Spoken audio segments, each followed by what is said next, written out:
Le 17 mars 2021, la Tanzanie est avec tout un continent et sous le choc.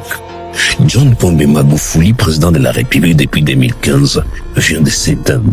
Majira ya saa 12 jioni, tumempoteza kiongozi wetu shupavu, Rais wa Jamhuri ya Muungano wa Tanzania, Mheshimiwa Dr. John Pombe Joseph Magufuli.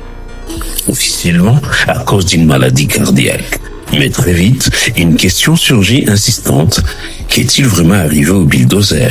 Derrière cette disparition soudaine se cachent des zones d'ombre, des silences et des mystères qui, 4 ans plus tard, intriguent toujours. Bienvenue sur Univers Benez, la chaîne qui explore l'histoire, la culture et les secrets de l'Afrique contemporaine. Si ces voyages dans les coulisses du pouvoir africain vous passionnent, abonnez-vous dès maintenant, activez la cloche de notification et rejoignez la communauté des esprits curieux d'Univers Benez.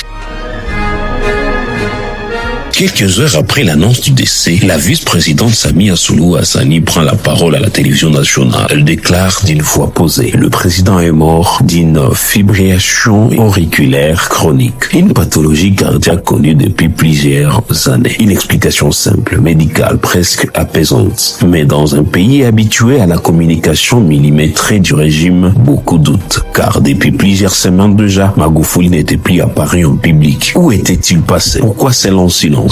Et surtout, pourquoi tant de mystères autour de son état de santé? La dernière apparition publique de John Magufuli remonte au 27 février 2021. Puis plus rien. Dans un monde ultra connecté, cette absence prolongée enflamme les réseaux sociaux. Des rumeurs circulent. Magufuli serait gravement malade. D'autres affirment qu'il aurait été évacué discrètement à l'étranger. Et un mot revient sans cesse: Covid-19. Pourquoi Covid-19? Le Covid-19, le grand nom dit de Magufuli. Car Magufuli, le président bulldozer, ne croyait pas au virus. Il affirmait que la Tanzanie avait vécu la pandémie grâce à la prière. Il refusait les vaccins, les confinements et même les ports de masques. En 2020, la Tanzanie avait cessé de publier les chiffres officiels des contaminations. Alors, quand le président disparaît soudainement, beaucoup pensent à un destin ironique.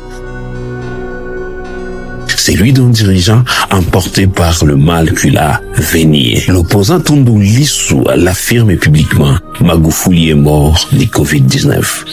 Mais aucune preuve, aucun document et surtout, aucun mot officiel ne viendra confirmer cette version. Le mystère, lui, demeure. Pourquoi avoir entendu si longtemps on va d'annoncer sa mort? Pourquoi n'avoir donné aucun détail médical précis? Ces manques de transparence alimentent les théories les plus folles. Certains parlent d'un complot politique, d'autres évoquent un empoisonnement. Et comme souvent en Afrique, les silences officiels nourrissent 1000 spéculations. À ce jour, la version officielle reste inchangée. Complications cardiaques. Mais pour beaucoup, la vérité est ailleurs. Appelle la mort confirmée, la vice-présidente Samia Suluhu Hassan prête serment. Elle devient aussi la première femme présidente de Tanzanie, marquant une étape historique dans l'histoire politique du pays. Son arrivée au pouvoir est synonyme de changement. Elle rouvre la Tanzanie au monde, jadis isolée par Magufuli, selon sa politique. La dame restaure les relations diplomatiques, adopte une approche plus rationnelle face à la pandémie. Là où Magufuli prônait la foi, Samia prend la science. Là où lui construisait des routes, elle construit des ponts diplomatiques. La mort de Magufuli dépasse les frontières tanzaniennes.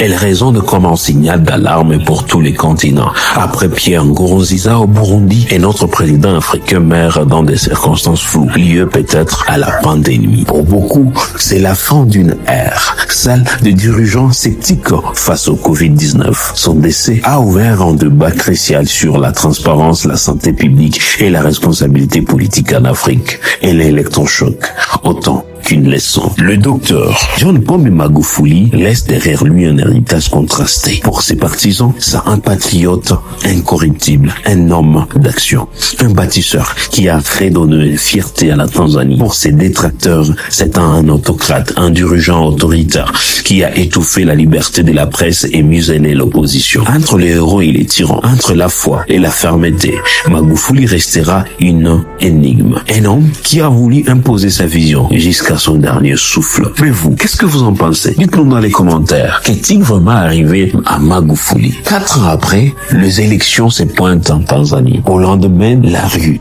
éclate des émeutes. On dirait que la jeunesse ne veut plus de Maman Samia Suluhu. Elle serait-il impliquée? Qu'est-ce qui s'est vraiment passé? Pourquoi attendre si longtemps pour organiser les élections et après les contester? Dites-nous dans les commentaires qu'est-ce que vous en pensez. Le mystère autour de sa mort, la mort de Magufuli, reste et demeure. Mais une chose est sûre, John Pombe Magufuli aura marqué l'histoire. Son décès a ouvert la voie à une nouvelle ère politique, incarnée bien sûr par Samia Suluhu Hassani, une Tanzanie plus ouverte, plus connectée et plus consciente de ses défis. L'histoire retiendra un dirigeant hors du commun, à la fois admiré et controversé. Un homme dont la foi, la détermination et la contradiction continuent de hanter la mémoire collective. C'était donc le récit de John Pombe Magufuli dans Univers Benez. Merci d'avoir suivi cette exploration signée Univers Benez. Si cette vidéo vous a appris quelque chose, laissez un like, partagez-la autour de vous et abonnez-vous pour ne pas manquer nos prochaines enquêtes sur l'histoire, les figures marquantes de l'Afrique. À très bientôt sur Univers Benez, l'Afrique qui résonne autrement. À la prochaine.